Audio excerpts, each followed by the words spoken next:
নমস্কার, দেখছেন talk to Bangla. আমি অভিষেক রয়েছে আপনাদের সাথে। এই মুহূর্তে যে খবর নিয়ে তা কিন্তু অবশ্যই গুরুত্বপূর্ণ, তার কারণ যখন একদম বছর পেরোলেই বিধানসভা ভোট, রাজ্যে একদম আরএসএস প্রধান মোহন ভাগবত মিটিং করছেন, কৌশল করছেন কিভাবে বিজেপিকে দাঁড় করানো যায়, তখন বিজেপির অভ্যন্তরে একটার পর একটা গোষ্ঠীদ্বন্দ্ব এবং রাজ্য স্তরের নেতাদের মধ্যে যে ধরনের খেয়ের খবর উঠে আসছে সেটা আরও একবার প্রকাশ্যে। তার কারণ বিজেপিতে শুভেন্দু অধিকারীর ভাই দিব্যেন্দু অধিকারীর নামে যে একদম এসএসসি স্ক্যামে নাম জড়িয়েছে, সেই খবর তো আমরা আপনাদের কালকেই দিয়েছিলাম, আপনারা দেখেওছেন, কমেন্টস করেছেন।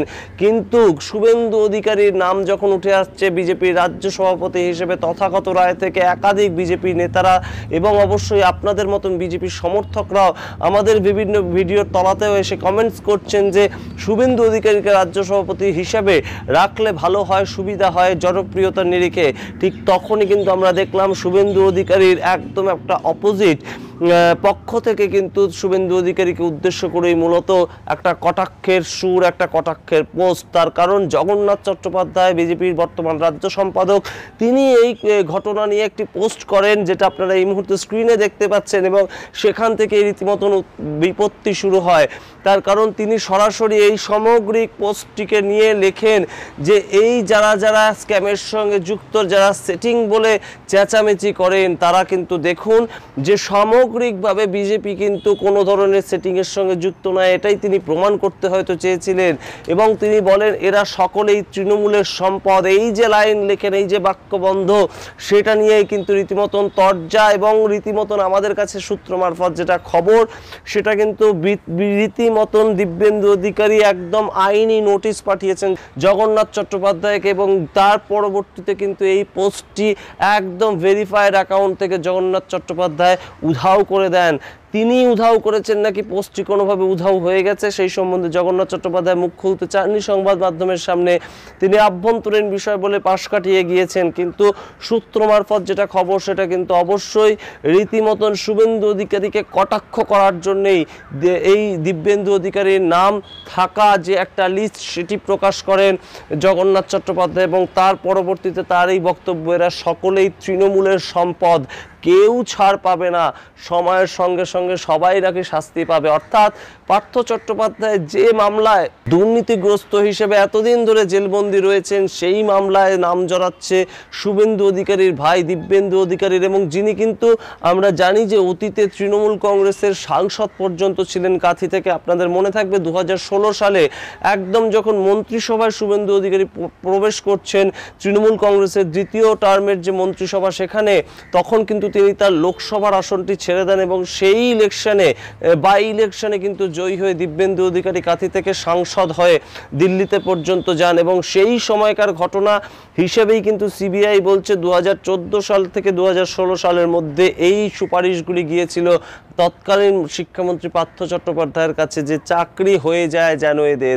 এই যে সুপারিশ, তাতে বিভিন্ন মানুষের নাম আছে, মমতা বালা ঠাকুর থেকে তৃণমূল কংগ্রেসের নেতা শওকত মোল্লার, কিন্তু তার সঙ্গে এই দিব্যেন্দু অধিকারীর নাম জড়ানো এবং সেই প্রসঙ্গে শুভেন্দু অধিকারীকে বর্তমানে একটা কোণঠাসা করার চেষ্টা কি আমরা জানি না। তবে সূত্র মারফত, বিভিন্ন বিজেপির সূত্র মারফত কিন্তু খবর যে একটা অন্তর্দ্বন্দ্ব, কারণ শুভেন্দু অধিকারীর জনপ্রিয়তাটা কিন্তু ভালো চোখে দেখছেন না প্রাক্তন বিজেপি কিংবা পুরনো বিজেপির যারা নেতা রয়েছেন, এবং সেখানে কিন্তু বিভিন্ন সময় একটা অন্তর্দ্বন্দ্ব চলছে এবং বিভিন্ন বিজেপি নেতারাদের আমরা কিন্তু দেখতে পাচ্ছি না বিভিন্ন যে জনসভা, বিভিন্ন যে জনসংযোগ করার চেষ্টা, সেগুলোতে কিন্তু শুভেন্দু অধিকারী একদম মাঠে ময়দানে প্রত্যেক দিন তার কোনো না কোনো কর্মসূচি থাকছে, এবং সেই জায়গা থেকেই শুভেন্দু অধিকারীর জনপ্রিয়তা, গ্রহণযোগ্যতা যখন একদম মানুষের মধ্যে বাড়ছে, সাধারণ মানুষের মধ্যে বাড়ছে, বিজেপির প্রাক্তন নেতা বর্ষিয়ান রাজনীতিবিদ তথাগত রায় তিনি শুভেন্দু অধিকারীর নাম সাজেস্ট করছেন, তখনই একদম রাজ্য সভাপতি ঠিক হওয়ার আগে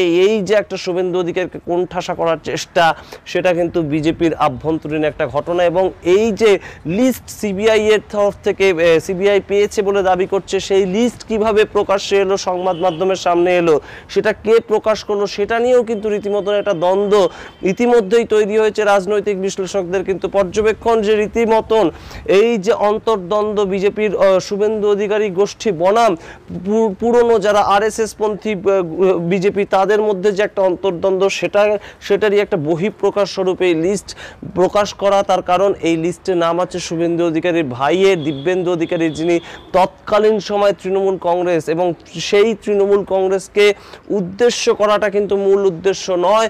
বর্তমানে কিন্তু জগন্নাথ চট্টোপাধ্যায়ের যে পোস্টটা এখন উধাও হয়ে গেছে, কিন্তু আপনারা দেখতে পাচ্ছেন সেই পোস্টের স্ক্রিনশট, সেখানে রীতিমতন দেখতে পাচ্ছেন একটি লাইন, এরা সকলেই তৃণমূলের সম্পদ। এই লাইনের মাধ্যমে কি কোথাও গিয়ে শুভেন্দু অধিকারীকে উদ্দেশ্য করা, শুভেন্দু অধিকারীকে কোণঠাসা করার চেষ্টা, সেই প্রশ্ন কিন্তু দানা বাঁধছে মানুষের মধ্যে। এবং অবশ্যই আমরা ইতিমধ্যে যা খবর পাচ্ছি, একদম অ্যাডভোকেটের নোটিশ সার্ভ করার পর অ্যাডভোকেট তিনি তার নোটিশে লেখেন যে এই সামগ্রিক যে পোস্টটি জগন্নাথ চট্টোপাধ্যায় করেছেন তার ফলে কিন্তু রীতিমতন তার যে ক্লায়েন্ট অর্থাৎ দিব্যেন্দু অধিকারী, তার রীতিমতন একটা সামাজিক যে পরিচিতি সেটা ক্ষুণ্ণ হচ্ছে, সামাজিক সম্মান ক্ষুণ্ণ হচ্ছে, এবং তাই জন্য তাকে নির্দেশ করা হয় কিংবা তাকে কিন্তু বলা হয় যে এই পোস্টটি সরিয়ে নিতে, না হলে পরবর্তীতে লিগ্যাল অ্যাকশন নেওয়া হবে। তিনি যেহেতু পোস্টটি সরিয়ে নিয়েছেন, পরবর্তীতে লিগ্যাল অ্যাকশন হয়তো নেওয়া হবে না, কিন্তু বিজেপির অভ্যন্তরে এই যে সামগ্রিকভাবে ওকে খাচ্ছে, ও তাকে